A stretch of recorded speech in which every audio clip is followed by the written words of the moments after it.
Hello दोस्तों, नमस्कार। एक बार फिर से आप सभी का स्वागत है भाई हमारे इस चैनल पर। और हम लोग एक बेहतरीन सी टॉपिक यानी कि एक बेहतर से बेहतर वोकैब की सीरीज लेकर आप सबके साथ हम डिस्कस कर रहे हैं। और इतनी बेहतरीन डिस्कशन कि जिसकी कोई लिमिट नहीं। यानी आप किसी भी तरह की एग्जामिनेशन की तैयारी कर रहे हो, अगर उसमें इंग्लिश आ रही है और कहीं गलती से वोकैब पूछ लिया तो फिर आपके लिए तो बड़ी भारी समस्या का विषय बन जाता है। तो जरा मेरे साथ जुड़ करके मेरे साथ इस वोकैब का सेशन का आनंद लीजिए, और फिर इसके बाद आपको वोकैब में दिक्कत हो जाएगी तो आप मेरे से मिल सकते हो और बात कर सकते हो कि आखिर फिर से वो समस्या हुई है। नहीं होगी। एक बार अगर आपने पूरी तरीके से वोकैब को देख लिया, बहुत ढंग से, अगर अपनी इस कॉन्शियस को लगा करके अगर आपने मेरे वीडियो को देख लिया तो ये आप जान लेना कि आपको कभी कोई प्रॉब्लम नहीं होगी, किसी भी तरह की प्रॉब्लम नहीं होगी। अभी मैं आप सभी को थ्योरी के उन पोर्शंस को दे रहा हूं जो पोर्शन आप सब तक बहुत बेहतरीन तरीके से पहुंच रहा है और आप सबका प्यार भी बहुत बढ़िया मिल रहा है। ये भी मैं आप सबसे एक्सपेक्ट करता हूं कि आप सबका ये प्रेम ऐसे ही बना रहेगा जहां तक मुझे लगता है। बहरहाल आइए शुरुआत करते हैं। और हाँ, यहां पर मैंने कुछ एग्जामिनेशन के एकाध कड़ियों का जिक्र किया है। एसएससी, सीपीओ, एसआई इस समय फॉर्म चल ही रहा है, आप जानते हो।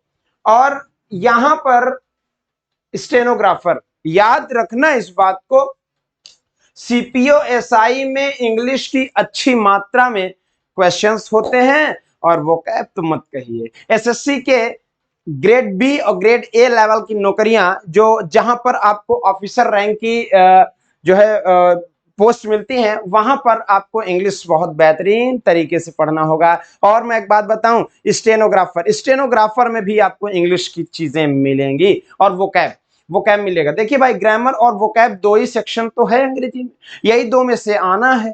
लेकिन अब समस्या इस बात की बनती है कि ग्रामर का जो पोर्शन है मेरे प्यारे भाई, कि ग्रामर का पोर्शन हम बहुत ही बढ़िया से कॉन्सेप्ट से पढ़कर समझ लेते हैं, और जब वोकैब की बात आती है तो मेरे ख्याल से बहुत सारे बच्चों की तूतियां बोलना शुरू गड़बड़ करती है। तो आ जाओ, शुरुआत करते हैं आज के अपने पहले वोकैब के साथ। और ये रहा पहला वोकैब, प्लीज पहला वोकैब। और पहले वोकैब का डिस्कशन अगर शुरू किया जाए तो एक बेहतरीन सी बात हो सकती है। भाई साहब, यहां पर लिखा है हाइप्ड अप। हाइप्ड अप मतलब होता है उत्तेजित होना, अग्रेसिव हो जाना। नेगेटिव सेंस में इसका मीनिंग आएगा, ये ध्यान रखिएगा। ठीक है भाई, प्रोनाउंसिएशन की बात करें तो कोई बात नहीं, प्रोनाउंसिएशन का कोई बहुत बड़ा यहाँ पर अभी फिलहाल के लिए कोई ऐसा सीन नहीं है। मगर याद रखिएगा, एसएससी के एग्जामिनेशन में अगर आपको मिस स्पेल के क्वेश्चंस को सही करना है तो आप याद रखिएगा कि आपको आपको प्रोनाउंसिएशन ध्यान रखना पड़ेगा, ये बात जरूर ध्यान रखिएगा। तो आइए, तो पार्ट्स ऑफ स्पीच की बात करूं तो एडजेक्टिव है ये अपने आप में एडजेक्टिव है, उत्तेजित हो जाना, या फिर किसी अच्छे काम के लिए या फिर किसी बुरे काम के लिए, या गुस्से में या खुशी में किसी न किसी तरीके की एडजेक्टिव हो जाती है। तो भाई शुरुआत बात में किया जाए तो इसकी मीनिंग अगर कहूंगा तो टू एक्साइटेड, टू वर्ड अपने आप में एक नेगेटिव सेंस लेके चलने का काम करता है मेरे भाई। एडवर्ब आप जानते ही हो। तो ये nervous and the unable to rest, be calm, यानी शांति से ये बातें नहीं हो सकती। यहाँ पर चीजें ये थोड़ा सा अग्रेसिवनेस यानी नेगेटिव सीन में मैंने पहले ही बताया। इसके सिनोनिम की बात करेंगे तो इंटरनलाइज हो जाएगा, या एक्साइटेड हो सकता है, इंटेंस हो सकता है मेरे प्यारे मित्रों। और ये अगर इंटरिम्स की बात किया जाए तो काम, जस्ट अपोजिट। काम मतलब होता है शांत, सौम्य, या इम्पैसिव। इम्पैसिव शांत एकदम, मतलब कह सकते हो कि कहते नहीं है कि लोग ये तो एकदम बहुत सीधा है, इतना सीधा है कि इसको कुछ भी बोल दो ये बंदा कुछ बोलेगा ही नहीं।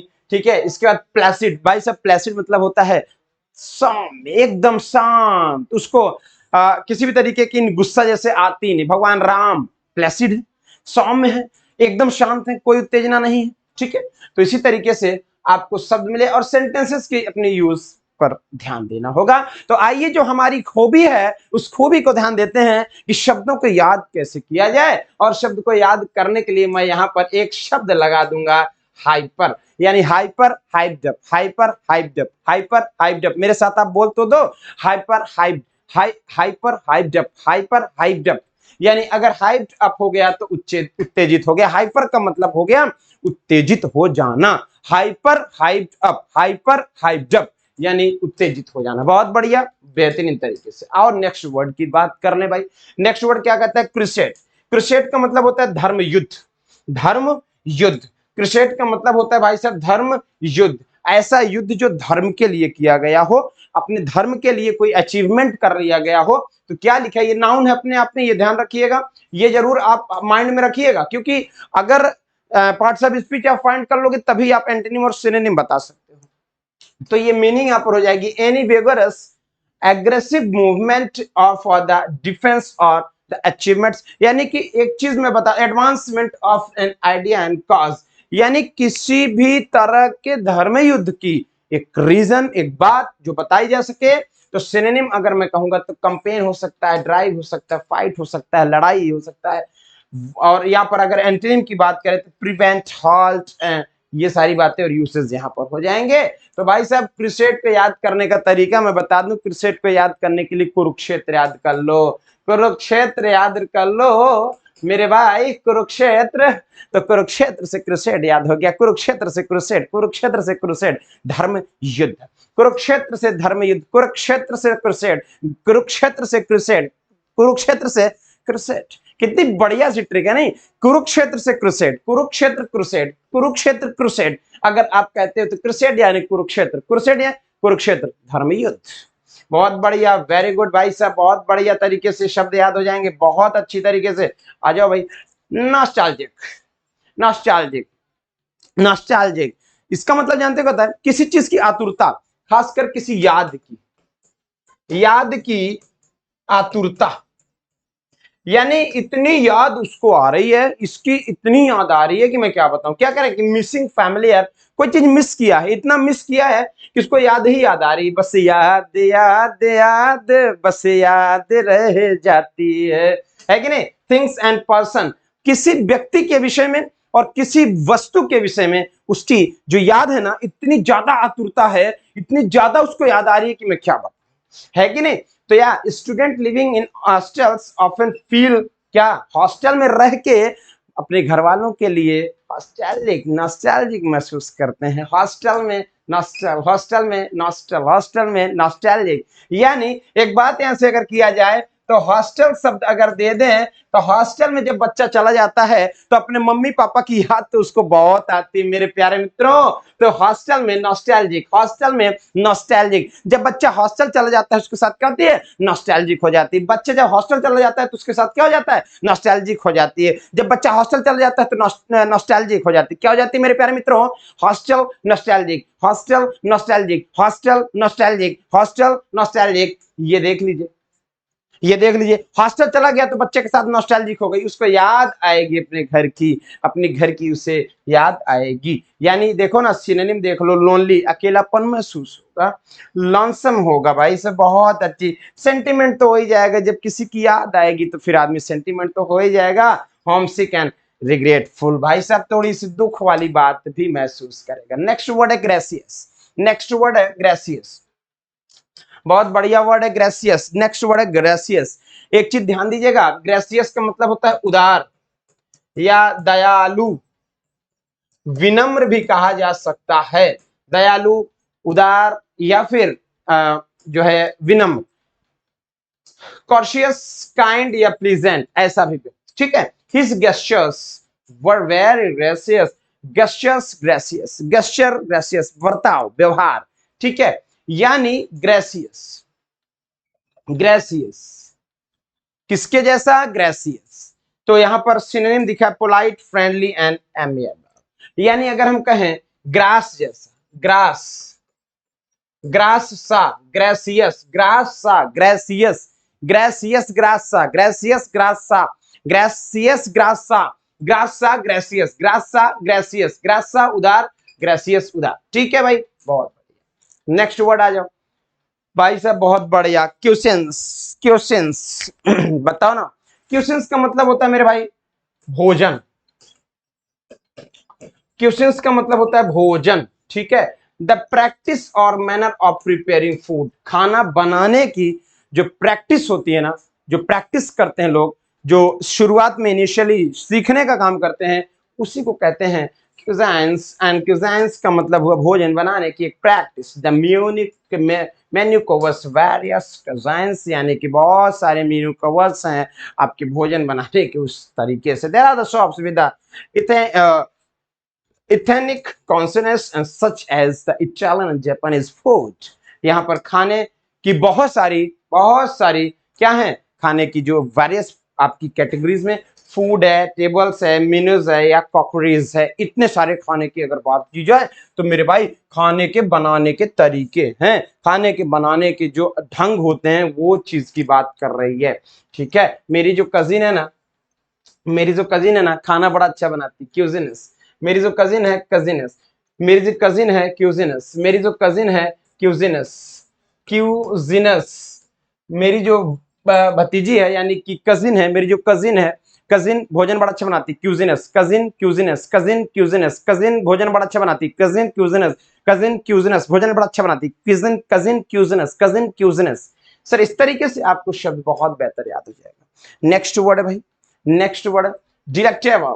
डिलेक्टेबल एक्सट्रीमली प्लीजिंग और द सेंस ऑफ टेस्ट, यानी यानी कह सकते हो सुहावना या लुभावना, सुहावना या लुभावना, सुहावना या फिर लुभावना, यानी ऐसा टेस्ट जो एक्सट्रीमली प्लीजेंट हो, यानी एक्सट्रीमली प्लीज करने वाला हो, आपके मन को खुशी देने वाला हो, आपको अच्छा लगने वाला हो, उसे हम डिलेक्टेबल कहते हैं भाई। और कहते हैं कि दैट डिजर्ट, मैंने मिठाई ऑफर द डिलेक्टेबल, बहुत बेहतरीन सुहावनी मिठाई है मेरे भाई। एक चीज ध्यान दीजिएगा, delicious, pleasant, tasty, delightful and the enjoyable।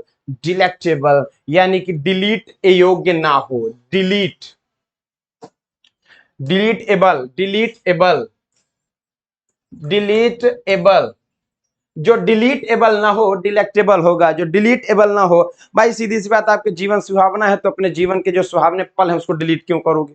तो डिलीटेबल डिलेक्टेबल, डिलीटेबल डिलेक्टेबल, डिलीटेबल डिलेक्टेबल, डिलीटेबल डिलेक्टेबल, यानी डिलीटेबल ना हो वो सुहावना होगा, क्या होगा, डिलेक्टेबल होगा। डिलीटेबल डिलेक्टेबल, डिलीटेबल डिलेक्टेबल, बहुत बढ़िया। नेक्स्ट वर्ड, नेक्स्ट वर्ड है भाई कॉम्प्लीमेंट्री। लिखा है something that cost nothing, something that cost nothing, इसका मतलब हो जाता है प्रशंसनीय, ऐसी चीज हो जिसमें कोई हम पैसा ना दे सकें, यानी अमूल्य, अमूल्य। ठीक है भाई, यानी अमूल्य कह सकते हो, जिसकी कोई मूल्य ना हो, जिसे हम प्रशंसनीय कह सकते हैं, प्रशंसा देने वाला, प्रशंसा देने वाला। तो hotels usually give complimentary coupons or the attract people, लोगों को अट्रैक्ट करने के लिए आपने देखा होगा होटल्स या सिम के जो रिचार्ज होते हैं छोटे मोटे कूपन दिया करते हैं ताकि वो मेरे के यहाँ से रिचार्ज करा लें, या यानी इसको मैं कहूँ फ्री, या मैं कहूँ विदाउट एनी चार्ज। यानी एक बात मैं कह सकता हूँ कि किसी को कॉम्प्लीमेंट्री यानी प्रशंसा करने के लिए कोई चार्ज नहीं देना पड़ता, कोई पैसा नहीं देना पड़ता।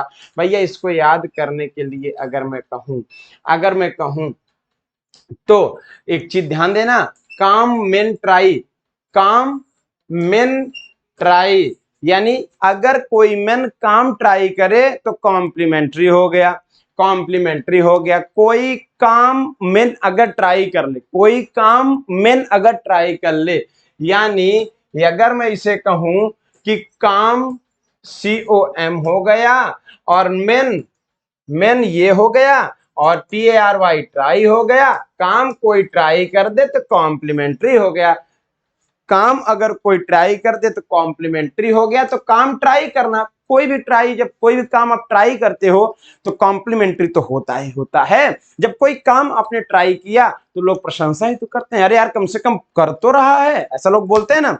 तो काम ट्राई करना कॉम्प्लीमेंट्री, काम ट्राई करना कॉम्प्लीमेंट्री, काम ट्राई करना कॉम्प्लीमेंट्री। बात समझ आ गई होगी। और नेक्स्ट वर्ड पर चलते हैं,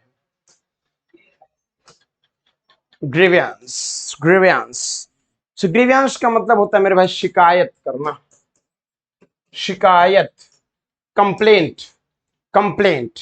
ए portal was launched to file grievances, यहां पर कंप्लेंट कह सकते हो या ऑब्जेक्शन कह सकते सकते हो, शिकायत करना। भाई साहब एक बात बताऊं, ग्रीफ, ग्रीफ, अगर आप अगर आपकी ग्रीवियांस हुआ तो आपको ग्रीफ हुआ, ग्रीवियांस हुआ तो ग्रीफ हुआ, ग्रीवियांस हुआ तो ग्रीफ हुआ। अगर आपकी ग्रीवियांस हो जाता है तो आपको क्या होती है, शिकायत अगर हो जाती है तो आपको दुख होता है। Grief grievance, grief grievance, grief grievance, grief grievance, यानी कि ग्रीफ दुख होता है जब आपकी ग्रीवियांस हो जाती है, जब आपको दुख होता है जब ग्रीवियांस हो जाती है। ग्रीवियांस का मतलब हुआ शिकायत। ठीक हुई भाई बातचीत। नेक्स्ट वर्ड देख लेते हैं, पॉलीमथ। पॉलीमथ बढ़िया शब्द है भाई, बहुत बढ़िया शब्द है, बहुत बढ़िया शब्द है। ठीक है, क्या लिखा, a person of wide knowledge और लर्निंग, यानी एक ऐसा व्यक्ति जिसके अंदर बहुत सारी, यानी आप कह सकते हो कि बहुमुखी प्रतिभा का व्यक्ति, बहुमुखी प्रतिभा का प्रतिभाशाली व्यक्ति। आप ये बात बता सकते हो, बहुमुखी हो, जो बहुत सारी चीजों का नॉलेज रखता हो, गहरा नॉलेज रखता हो, लर्निंग रखता हो, उसी व्यक्ति को हम पॉलीमथ कहेंगे। भाई बात समझ में आ गई। इंटेलेक्चुअल या जीनियस, एंटोनिम फूल या इलिटरेट। बाकी यूजेस आप सेंटेंस देख सकते हो। भाई एक बात बताऊं, मैथ वही पढ़ेगा जो पॉलीमैथ होगा, मैथ वही पढ़ेगा जो पॉलीमैथ होगा, यानी मैथ का मतलब गणित उसी को आएगा जो प्रतिभा का प्रतिभाशाली व्यक्ति होगा, यानी मैथ वही पढ़ेगा जो पॉलीमैथ होगा, मैथ वही पढ़ेगा जो पॉलीमैथ होगा, मैथ वही पढ़ेगा जो पॉलीमैथ होगा। बिल्कुल, अगर आपको समझ आ गया हो तो अगला शब्द देख लिया जाए। अगला और आज का ये अंतिम शब्द, इसका मतलब मेरे प्यारे मित्रों संदेह करना होता है, और संदेह करना बहुत गड़बड़ बात है। Waver between differ in the opinion और एक्शंस, यानी कि बीचों बीच जो एक्शन और डिफरेंस के बीच की बात कर रहे हैं। टेम्पोराइज एंड हॉसिटेट एंड ऑसिलेट, रिजोल्यूट, ये ऑप्शन। इसके बाद यहां पर शब्द लिखे, वैसिलेट का मतलब संदेह करना, वैसिलेट, भाई लेट हो जाना, लेट हो जाना, वैसिलेट, बस लेट हो जाना, बस, बस लेट हो जाना। वैसिलेट मतलब बस लेट, वैसिलेट बस लेट, वैसिलेट बस लेट। अगर बस लेट हो जाए तो लोग शक करने लगते हैं। जैसे मान लीजिए आप घर वाले टूर पे गए हो और बस 10 बजे आती हो और 11 बज जाए, आप क्या करने लगते हो, संदेह करने लगते हो, पता नहीं कहाँ पे बस है, क्या हो गया होगा, ये सब दुनिया भर की बात आपके अंदर आने लगती है ना। तो वैसिलेट बस लेट, वैसिलेट बस लेट, वैसिलेट बस लेट, वैसिलेट बस लेट, वैसिलेट बस लेट, वैसिलेट बस लेट। मेरे साथ बोला करो मेरे भाई, जब मेरे साथ बोलोगे तो शब्द याद होगा, नहीं तो जाएगा कहाँ। वैसिलेट, वैसिलेट, वैसिलेट, वैसिलेट बस लेट, वैसिलेट बस लेट, वैसिलेट बस लेट। इस तरीके से आपको ये शब्द पूरी तरीके से एक एक करके दिखा समझा दिए गए, और यहां पर आपको 10 वर्ड पर डे, यानी कि और आपको शब्द में बढ़ाने वाला हूं, जल्दी से जल्दी ये शब्द आपके और हो जाएंगे। याद रखिएगा, आपको अगर किसी भी तरह की दिक्कत होती है तो आप बेहिचक इस नंबर पर व्हाट्सएप कर सकते हो, इस नंबर पर आप व्हाट्सएप कर सकते हो कि आपको प्रॉब्लम हो कहां रही है, और बेहतरीन तरीके से आप वोकैब को सीखते रहिए। और जल्द ही आपके लिए हम वोकैब की पेड लॉन्च करने वाले हैं, बहुत जल्द। यानी आपको मैं बता दूं कि किसी भी तरह की दिक्कत वोकैब में नहीं आएगी, ये बात मैं वादा करता हूं आपसे। अभी तो मैं इस तरीके से क्वेश्चनिंग करा रहा हूं, अभी थोड़े दिनों के बाद मैं क्वेश्चन कराऊंगा, क्वेश्चन और practice, question practice, question practice, इस तरीके से आप सबके साथ में डिस्कस करूंगा। और रही बात ग्रामर की, तो सर आपको मैं बता दूं कि आपका अपना बीके सर आपके लिए पूरी तरह से आपको समर्पित होगा, बहुत कम फीस में।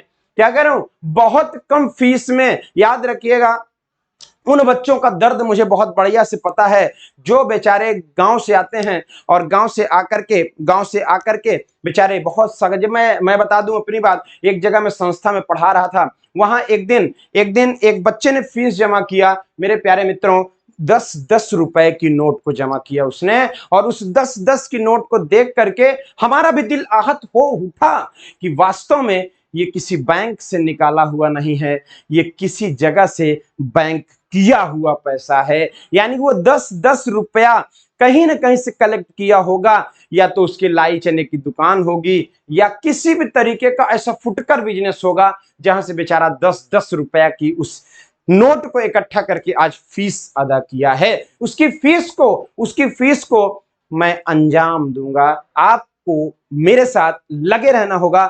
इंग्लिश से बिल्कुल नहीं डरना है, 1% अंग्रेजी से नहीं डरना है। ओनली और ओनली आपको सिर्फ बीके सर के साथ लगे रहना है। एक एक करके वोकैब, एक एक करके इंग्लिश ग्रामर के कॉन्सेप्ट आपके माइंड में न भर दिया तो फिर कहिएगा। बस इतना रखिएगा ध्यान, आप थोड़ा पेशेंस, और एक बात होती है ना मेरे प्यारे मित्रों, भरोसा, वो बनाकर रखिएगा। आपको आपको सफलता दिलाकर रहेगा आपका अपना बीके सर। आप सबके लिए बहुत मिनिमम फीस में, मैं बहुत जल्द पेड कोर्स लेकर आऊंगा। और साथ ही साथ आप सब लोगों को मैं इतना ही कहूंगा कि जितनी बातें मैं यहां पर समझा दूंगा उतनी ही बातें आप समझना। होता क्या है, मैंने देखा है बहुत सारे बच्चों को, मैंने देखा है जिनके पास, बेचारों के पास पैसे नहीं होते हैं कि बुक्स को खरीद लें। परेशान ना हो मेरे प्यारे मित्रों, आपका अपना बीके सर, वो सभी स्थितियों को बहुत अच्छे से जानता है और एक एक करके चीजों को समझना शुरू करेंगे। एक बेहतरीन तरीके से एक हम लोग इतिहास यहां पर जन्मेंगे बहुत बेहतर तरीके से। तो दोस्तों आज के लिए इतना ही, मिलते हैं बाद में कल अपनी नेक्स्ट वीडियो के साथ। बहुत बहुत धन्यवाद, thank you, tata, bye bye, take care.